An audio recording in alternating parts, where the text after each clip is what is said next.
Good morning, church. Welcome to Coffee Time with Pastor Tim. Today we continue studying the names of God and how we can relate to Him through those names. And today we talk about Yahweh, I am.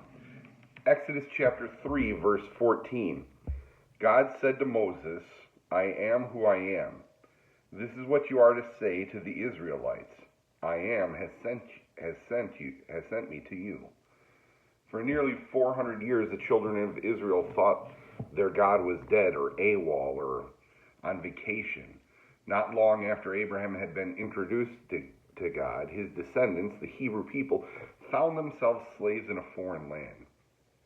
A promise had been made. They would be a mighty nation and possess the land of Canaan. But the reality was they were slaves in the land of Egypt. How could this be? God had assured them He would be their God, and that He would never leave them. Such lavish promises seem like a cruel joke when you're in chains and you haven't heard from God for centuries. Perhaps they thought God must be a myth, a story of Abraham, or only a legend. Obviously, we misunderstood those promises, if they were ever even promises.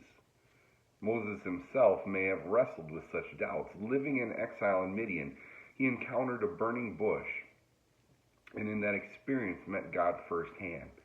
God told him to go back to Egypt and to lead his people to freedom.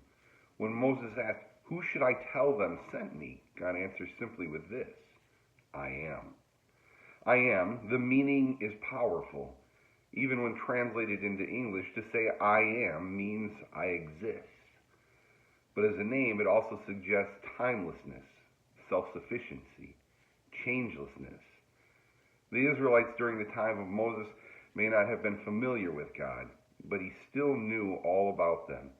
He knew they would struggle to believe in a God who can't be seen, a God who transcends time.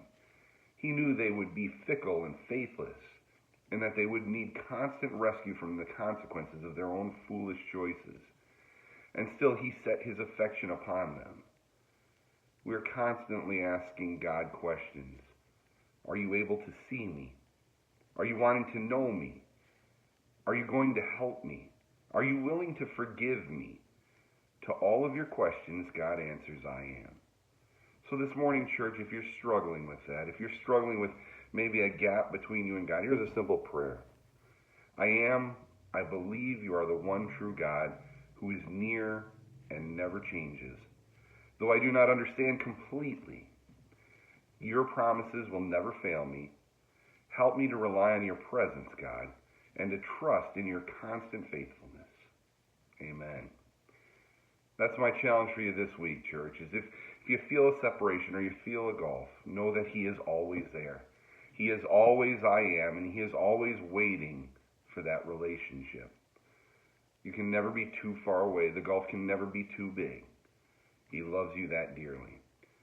Thank you for spending a few moments with me this morning. If you're ever interested in going to church, we have church on Sunday mornings at 9 a.m. at Richland and 10:30 at McConnell, and we would love to see you at either one of those services. If not, I look forward to seeing you next Wednesday morning. Have a blessed week.